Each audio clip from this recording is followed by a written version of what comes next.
right. I am Jada Jessie. I need to come up with a catchy opening, I think. But for now, this is going to be my very first video of my channel. Yay! Okay, I want to see if I can stick with doing a YouTube channel and do at least one video a month. So that's about the schedule to expect my updates on. For now, it's just going to be books, video games, whatever. I'm excited about that. So, let's go ahead and kick this off with 3 books I've read in the past month that I just loved. There's been several books I read that just, or I couldn't finish. It just went back to the library. Or it basically put me in a reading slump. But these are the 3 I read straight through. I enjoyed them. I think other people should be reading them. So we'll start off with the Halloween Moon. This was the only one of the 3 books that I read that I was actually looking forward to because I was familiar with the author. It's written by Joseph Fink. He is one of the creators of Welcome to Night Vale, which is all-time favorite podcast. All-time. He has a very quirky, out there kind of style, and I was really excited about this because he was talking about it's about a girl. I want to say little girl, but she's 13. Okay, Esther Gold. She is the only Jewish kid in her school, and she is super into Halloween. Halloween is her holiday. She spends the week before planning her costume, her backup costume, her school costume. While she's doing it, she's binging horror movies. It is the day of the year. And I kind of relate to that. I was never that into putting my costume together. I was super lazy. I always did store-bought. Or it was something like I just had the one cape that I just used forever, and I just threw whatever black clothes underneath it, and I was like, hey, I'm a vampire this year. Or let's turn that cape a little different, hold down the collar and weird shit, and throw a hat on it, and boom, I'm a witch. Whatever. But I love trick-or-treating. I love my candy. And that's Esther Gold, right up. And, she's 13. She loves it. She knows she's eventually going to have to give it up. And this is the year her parents have decided that they want her to quit. And I was like, no! Finds out, she's like, no, it's Halloween. I hate you, blah. Okay, whatever. But she decides she's going to go trick-or-treating anyway. So she gets her best friend, Augustine. I think I'm saying that right. Augustine. I'm just going to say Augustine, okay? Tell me in the comments if I'm wrong. Okay, and they are going to go trick-or-treating anyway. Augustine doesn't really care about Halloween. It's not his holiday. Half the time, he and his mom would normally blow off Halloween, and that would be their night to do something together. Because mom works a lot. She makes headstones for a living. But mom's been working a lot. He's thinking she'll take the opportunity to work anyway. So he doesn't care about Halloween. He does care about Esther. They have been best friends since they were small, and now that puberty's happening, they're both kind of, things are a little different now. Neither of them's really there yet, but neither of them's really willing to look too close at it yet. But they decide they're going to go trick-or-treating. He's going to support her. They're going to have fun. And this is where things go take a turn, of course. It's the first year they're going to have a really big, bright orange moon. And it turns out the Halloween Queen, ruler from a dream world, has decided she's going to try to put this entire town into a forever-lasting dream where Halloween just never ends. Forgive all the weird background noises. My cat's jumping all over the place. And Esther, Augustine, her bully from school, Sasha, and Mr. Gabler, the dentist, is they are the only people in town who are not asleep. And so they're trying to solve things. They're trying to prevent the Halloween Queen from taking over and trying not to be put back to sleep too. And it's kind of quirky, and it's a middle grade book. So the writing isn't as in-depth or complicated as it would probably be if he wrote for someone older, because I have read some of his other books, and this one is a little simpler than those, but the writing's still good. And what I really loved were the characters. The characters are very good. Part of the reason I have trouble with middle grade is because they usually try to make the main character so bland so the kids can see themselves in it that they have no personality. Esther definitely has a personality. And half the time when they're like, "Oh, screw you, mom and dad, I'm gonna go off on my adventure," and I'm like, I'm siding with the parents. I am too flippin' old to be siding with a kid who's about to go do something that's going to get them killed. But in this case, I'm like, I'm kind of siding with Esther too, because the parents wait until the night before Halloween to tell her, no, no more trick or treating. And I'm like, she spent how long on that costume? She spent all year looking forward to this. You wait till the deadline. Give her one more, just one more. And the parents, I love the parents even though they did that because they seem like real people. Like even when all this is going on, they're like, "Oh, she's sneaking out. She's sneaking out. We'll just work around her when she gets back." Okay, yeah. Do you think she's not going to sneak out? Yeah, she's going to sneak out. And that's like they all seem like real people to me. Like even the relationship with her and Augustine, it's not real angsty or anything. It's just kind of like they like each other. It's real cute. It's so cute. And I'm like, oh, I want them together. And then we got Sasha, who's like the school bully, and she's got her own stuff going on. But by the end of it, they're friends, and it's a good story. And I like Mr. Gabler, who's one of the only adults there. But it's like a coming of age story because as she's hanging around Mr. Gabler and everybody, she's seeing everybody else has their own little problems. Everyone's got their own stuff going on, and she's seeing adulthood is not, your adventures don't end just because she becomes an adult. Maybe she doesn't trick or treat anymore. Maybe she does something else. But she can still do Halloween. And I'm not going to give away the ending, but I just enjoyed it. It was, yeah, it didn't scare me, but it did have some little creepy spots. The trick-or-treaters, the queen has minions. She has these two dudes who are like using flaming pumpkins and apples with razor blades. And yeah, it's as weird as it sounds, but it works out. And this is my co-host here. And the trick-or-treat, and like she's catching kids and putting them in the dream, and they basically get turned into these creepy trick-or-treating monster things. I'm not going to go into any of that, but part of the reason they're trying to stop the dream is because younger siblings have been kidnapped. And okay, it's kind of got a fairy tale vibe to it because that's something that happens in fairy tales. Let's be real. Little siblings, kids kidnapped, brainwashed, blah blah blah. But I really liked it, and it's a fun story. I recommend it to adults if you were like a fan of Halloween growing up, if you're still a fan of Halloween. And it's a short book. You can knock it out in a couple of days. It took me a week, but that's because I work a lot. So I was just reading a little bit before bed, and then I go to bed. All right, but yep, that's Halloween Moon by Joseph Fink.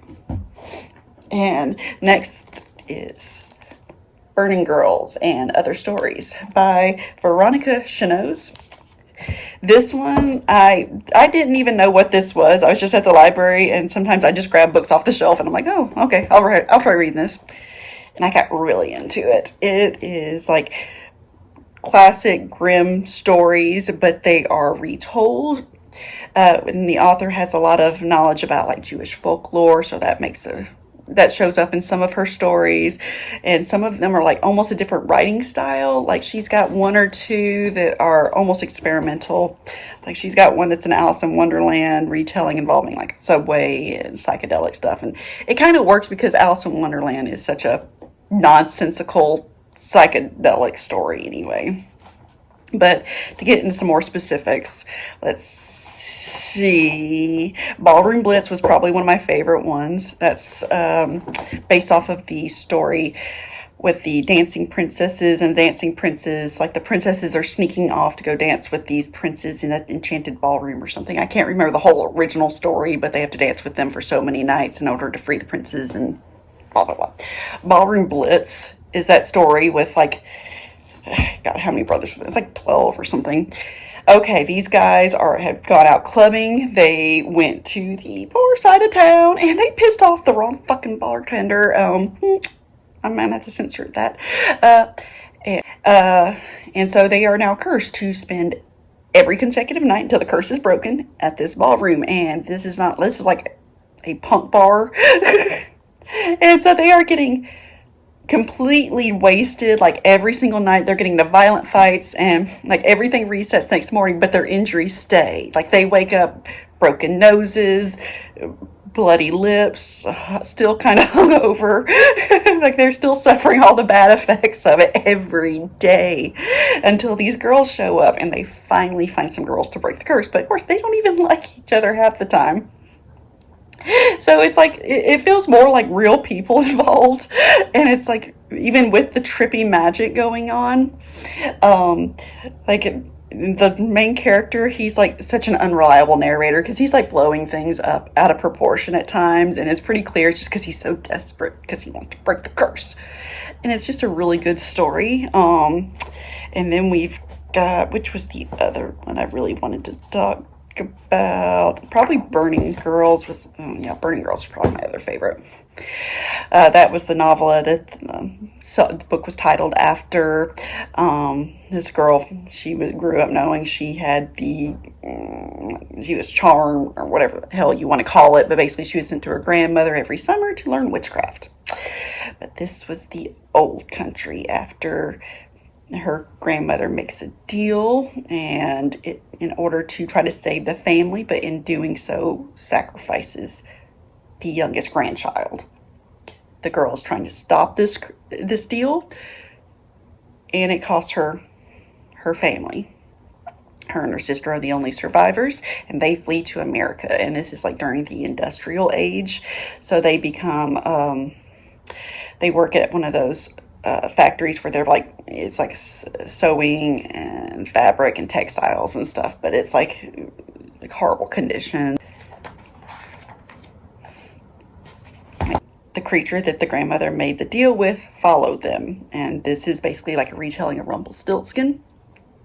I don't want to give too much away, but I will say, like, Rumpelstiltskin is like this evil spirit creature, and it's still after them because it still wants its deal.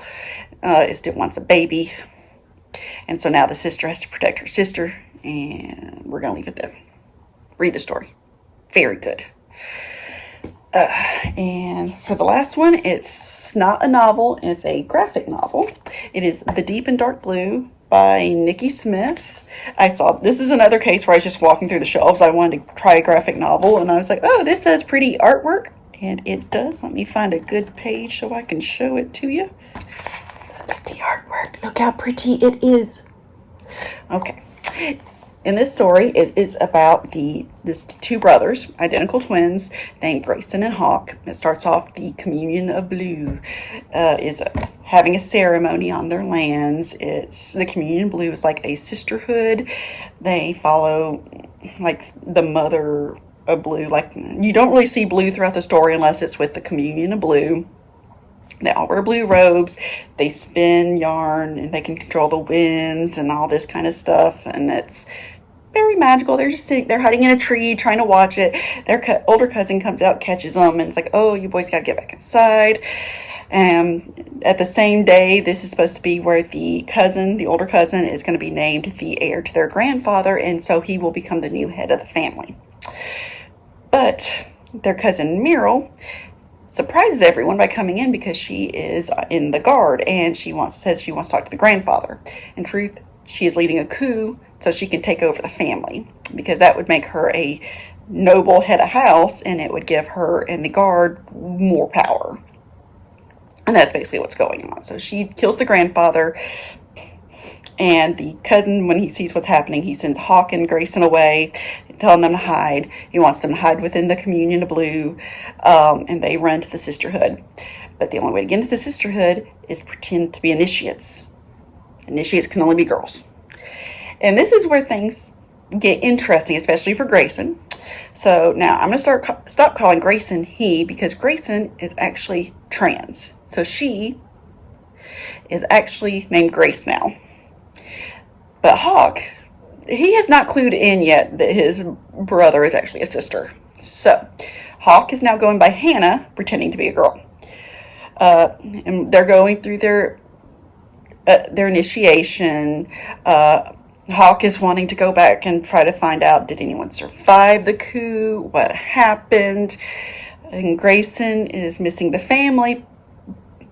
But now gets to be Grace. She gets to be a girl. She gets to be treated as a girl. And she even gets picked to be one of the people who will learn to spin blue. And that means she is going to be one of the people who sit out to do their teachings amongst the people. And it's a very honored position. She's going to get to learn like their kind of magic that comes along with spinning. And like at the same time, she doesn't actually want to leave. And so they find a friend of theirs who knew them as even smaller children. She recognizes them and approaches them and it's like, oh, well, my family has been talking about the coup. I cannot believe. What the crap was their cousin's name? Meryl was the evil one. The good cousin, I want to say Renard, but I'm like, that's a fox. So we're just going to call him boy cousin. Boy cousin did that. No, good cousin. He's good cousin. Okay. I can't believe good cousin did that. And they're like, no, good cousin didn't do that. That was Meryl. Meryl did that. It was all she framed good cousin to take the fall. And she burned the tapestry that showed the whole family tree when she did it. And the tapestry is woven by the communion of blue. So it's magical. It automatically shows who the next in line to inherit head of the family is. By burning it, no one was there to show that she technically should not be in charge anymore.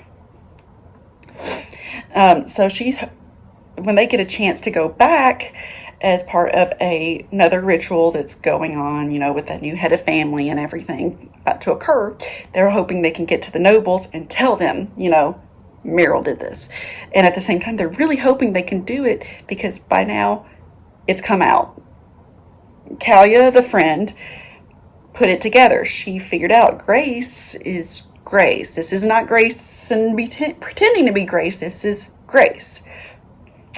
And that's where our climax happens. So I'm not going to give away everything that happens after that, but it's a sweet story. And it's, I love that when Hawk finally figures it out, he's very accepting about it, but he's just like, but I still want to go see our family. I want to see if we can get my life back. And I'm going to stop Meryl.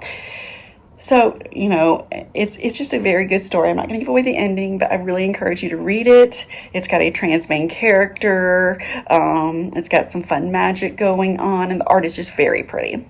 So, those are our books for this month. We've got The Halloween Moon by Joseph Fink, The Deep Dark Blue by Nikki Smith, and Burning Girls and Other Stories by Veronica Schanoes. I'm going to be looking for more books by these authors. I know Joseph Fink, I'm already a fan. Veronica Schanoes, I got online and was looking at more of her books after I finished this one, and this is like her only actual novel. Everything else is like short stories or novellas, and some of which are in this book. So I'm hoping she comes out with something more. And I got to look for more graphic novels by Nikki Smith, because this was a lot of fun, and I really want to see more of her art style too. I may have to do some stuff with my art on here.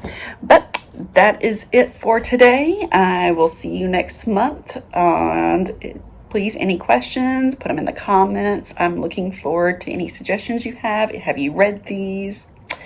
Other than that, I hope everyone has a great day, and see you next time.